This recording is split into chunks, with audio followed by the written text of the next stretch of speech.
Hello, everyone. So, my name's Philip. I've been a carnivore now for over a year. I guess in February. It'd be 15 months now I've been carnivore. I haven't been perfect. I mean, we're never perfect in the world that we live in, are we? We do our best, but there's just things that you just can't seem to sometimes avoid. I've had periods in my journey here this last year that weren't very perfect at all, but I've pretty well been in ketosis most of the time. I don't think I would consider the couple of times I've eaten carbs to be something I should be ashamed of. I mean, we trying the best that we can all the time to be better. That's important, I think. Tomorrow, if we are better than we are today, then I'd say that's a win because there's lots of people that just don't get that opportunity, is there? I was thinking about it, talking with a friend of mine. You know, I'm 42. I'm nowhere in my life where I expected I'd be or wanted to be. I haven't achieved anything that I've wanted or set out to achieve. It seems like my whole life has just been kind of happenstance, series of misadventures leading me down one hole after another. But I'm still here, and there's got to be a reason for it, I think, anyway. I mean, I went to retail meat cutting, for example, at a school, a college in a big city, and when I applied, um, I don't think they did a psych analysis. They didn't do a criminal record check on any of the students. Any one of those kids or people that were in my class that had a rough time could have done some real harmful things to anybody in that class. Never mind any of the other potential stuff. I mean, we hear about all the stuff that happens in all these different events, these violent attacks and things. Could have happened at my school when I went, but it didn't. So I survived an opportunity for it to have happened. And here I am, some 20 some years later, and nothing else has done that to me yet. Still got nowhere, still have nothing, still just a bum living in a tin box. But I'm alive. I don't know what that's worth to anybody, but I wanted to feel better while living, and that's why I became a carnivore. I was really inflamed before. Um, like, I don't know if anybody watching this that knows me in person would understand. But if there is anybody, if not, well, I do stick to myself. I don't have many friends. I don't really. I think a lot of people are kind of stupid, so I'd rather just not bother being around people. Um, I can't control what other people do, and when around other people, I just get frustrated because of the dumb. So I don't involve myself with other people very much. But I started watching YouTube videos and becoming a carnivore and becoming healthier. And I wanted to be healthier and I wanted to stand out. I mean, um, and I want to live a long life. And I know people that have lived long lives that had really shitty lives. Just 50 different medications every day before bed for 20 years. Doctor visits weekly, every day, or weekly, constantly. Sometimes multiple visits a week, constantly. In their 70s, 60s. I've known people in their 50s that were that way. I'm 42, and I think I'm probably healthier right now than I've been in my entire life, or at least since high school, and maybe since before. And I'd have to say that That's one of the things I'm absolutely astounded with. By eliminating all the plants, it seems like my body is removing all of the stuff that it has been building up over the years. It's kind of weird, but there's anime, an animated show called Dragon Ball. And there's a character in it quite a bit further down. I mean, there's a few series, but there's one called Dragon Ball Z, where there's this big magical pink fat creature named Majin Buu. And he absorbs everything, constantly absorbing. And he gets stronger when he does it. He doesn't change his shape much, but he just absorbs the powers and the life energies and things what he ever absorbs. But everything becomes a part of him. And I remember the old saying, we are what we eat. And I've always known and thought about this saying since I was very young. I just find it interesting because when we consume things that our body wants, we absorb it. Anything excess that it doesn't want will leave the body. Typically as quickly as it would need to, right? I mean, this is why poison, when it's acute, really strong, and causes immediate illness, possibly worse. What happens though, from my understanding in biology, because of being a butcher, um, the body, doesn't matter what animal, does everything possible to keep itself alive. Literally will do everything possible. It will shut down your toes to cut off harmful things. Like diabetics lose their vision because of the glycation and all the stuff that happens in their eyeballs, but it doesn't stop their heart, right? The body is constantly pushing toxins further away from your living organs, especially your heart and your brain, to keep them safe and protected.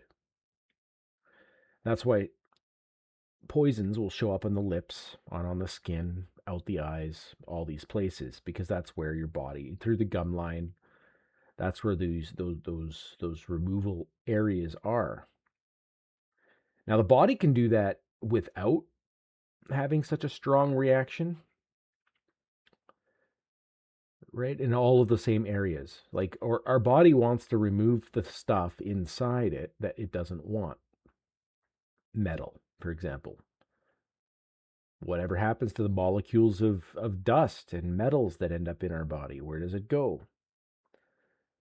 Our body doesn't use it for anything. It circulates. The body wants to get rid of it. It's not just going to build up forever. At some point, our tissues will push it somewhere. And that's where I think blotches on the skin come out. Growths on the skin. Psoriasis, eczema. All of these diseases, these problems that we think where the body's attacking itself, what do they call them? Um, Autoimmune diseases. They're not really diseases that are meant, like our body doesn't want to kill itself. Life is the whole point of it. It does everything it can to survive and stay alive. It's not trying to die. It wants to keep living. It wants health. Health is the default. And it does everything it can. That's why we have an immune system, even at all, is to fight off things that hurt us. So when we consume things like Majin Buu, or we absorb everything except what we don't. And the things that we can't absorb, what does our bodies do with it? Right? Well, we can kind of picture what it might do with it. Visceral fat is deep tissue stuff that you can't grab. And it's formed with ultra processed foods, typically, um, because they're really energy rich. They overwhelm our body's ability to store it and use it. And so we store visceral fat, which is unhealthy.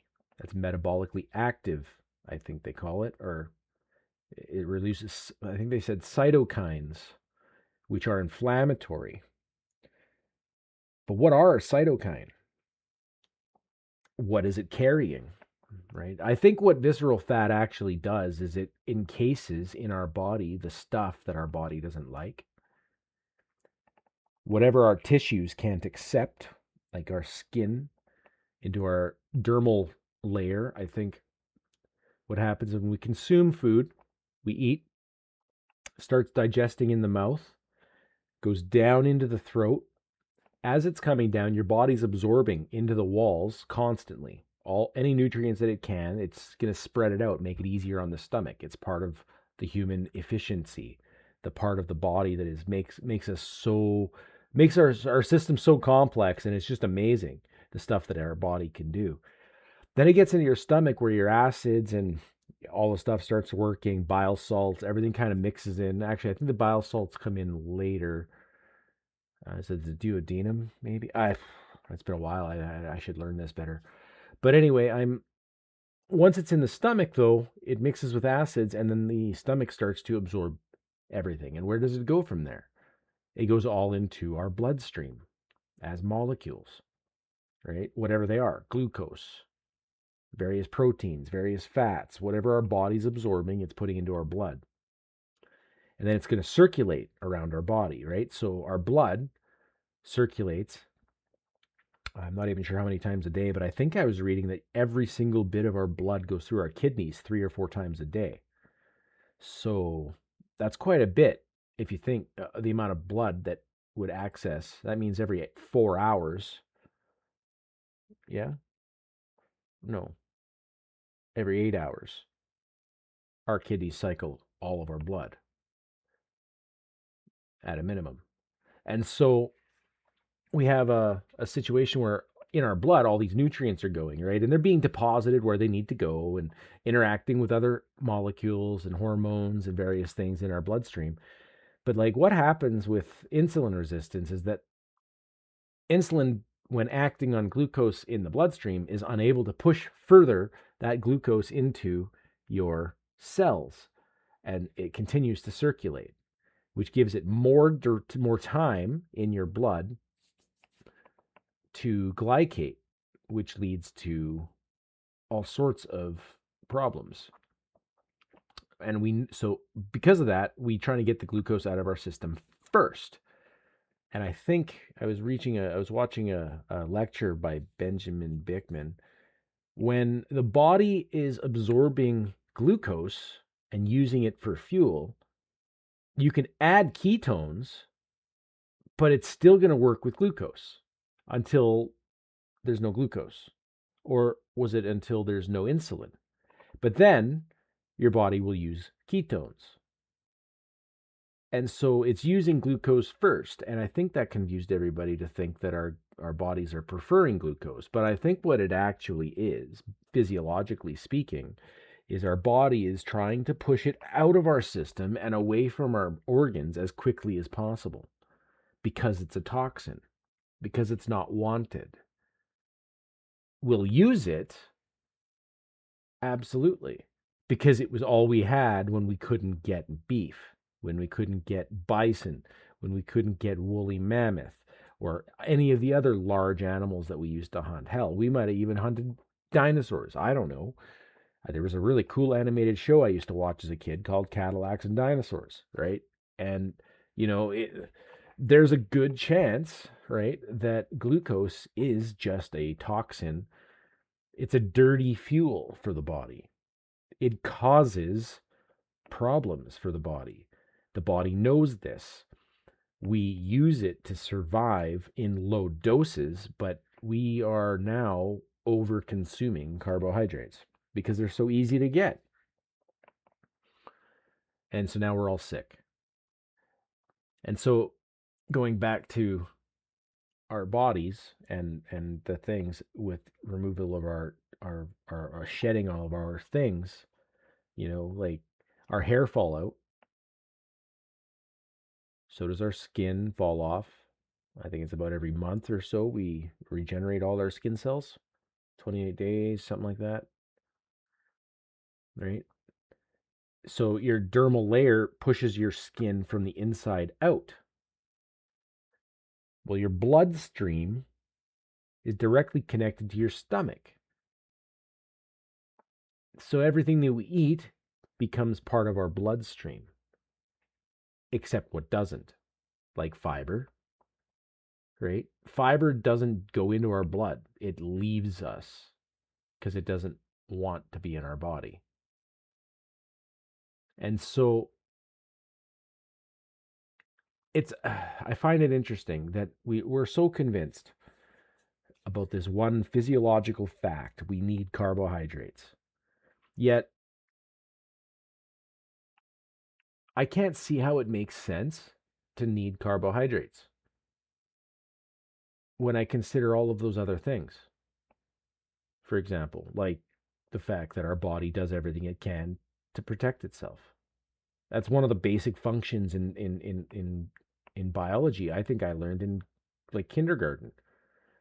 The human condition. I mean, we experience pain and all these things, but like every living creature will adapt to its injuries until it's unable to perform or until it gets killed or something, like until it dies of old age, even with those injuries. The body will do everything it can to survive. It will shut down unnecessary systems to protect the heart, to protect the brain. I mean, that's what seizures are. It's like a hardware reset because something's going wrong, some wiring's off. And so I think a lot of our problems can be quickly resolved through carbohydrate reduction. And I'll tell you, I got some pretty cool results from this carnivore diet over the last year and a bit. And I haven't even been like as strict as I wished I would have been. I've been pretty strict, but like I'll eat sausages. I know that there's fillers in sausages. It's whatever. If they're around, I'll eat them. I'll eat cheese sometimes, right? I had cheese today. I don't eat cheese like every day.